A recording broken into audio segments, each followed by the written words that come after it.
Bismillahirrahmanirrahim. Alhamdulillahi rabbil alamin. Wassalatu wassalamu ala nabiyyina Muhammadin wa ala alihi wa sahbihi ajma'in, amma ba'du.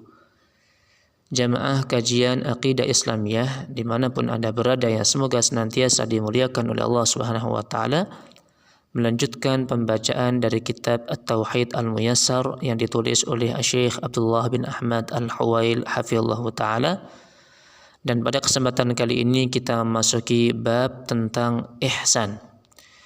Ta'riful ihsan, definisi ihsan. Kata beliau, ihsan secara bahasa artinya adalah diddul isaah, lawan atau kebalikan dari berbuat buruk. Adapun secara syariat, ihsan adalah muraqabatullah fis sirri wal alan. Muraqabah, merasa diawasi oleh Allah baik ketika sepi maupun dalam keadaan ramai. Merasa diawasi oleh Allah baik ketika sepi maupun dalam keadaan ramai. Poin berikutnya adalah rukun ihsan. Kata beliau, rukun ihsan ada satu, yaitu engkau beribadah kepada Allah seakan-akan engkau melihatnya, dan jika engkau tidak bisa seakan-akan melihatnya, maka ketahuilah bahwasanya Allah melihatmu. Ini berdasarkan hadis Nabi Muhammad SAW ketika beliau ditanya oleh malaikat Jibril, apa itu ihsan? Maka Rasulullah menjawab, al-ihsan an ta'budallaha ka'annaka tarah, fa in lam takun tarah fa innahu yarak. Ihsan itu engkau beribadah kepada Allah seakan-akan engkau melihatnya. Sedangkan kalau engkau tidak mampu merasakan seperti itu, maka yakinlah bahwasanya Allah melihat engkau. Kemudian pembagian ihsan. Kata beliau, ihsan ini ada dua macam. Yang pertama, ihsan kepada makhluk. Hal ini mencakup 4 perkara, yaitu berbuat baik kepada makhluk dengan harta, dengan kedudukan, dengan ilmu, dan dengan badan.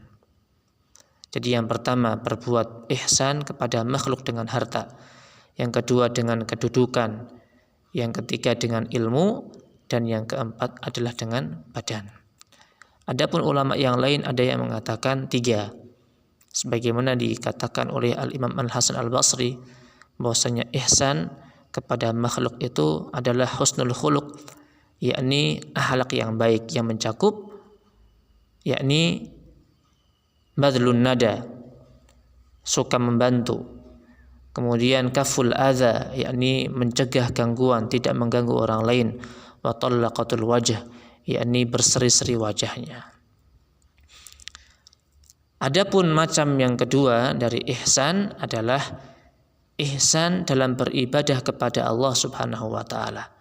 Kalau tadi ihsan kepada makhluk, sekarang ihsan kepada Khalik, ihsan kepada Sang Pencipta, yakni Allah Subhanahu wa ta'ala.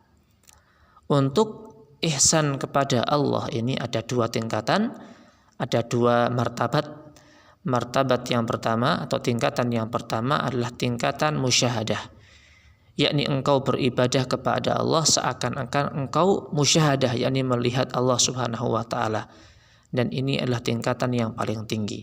Tingkatan yang kedua ketika ihsan kepada Allah adalah merasa dilihat atau muraqabatullah, diawasi oleh Allah Subhanahu wa ta'ala.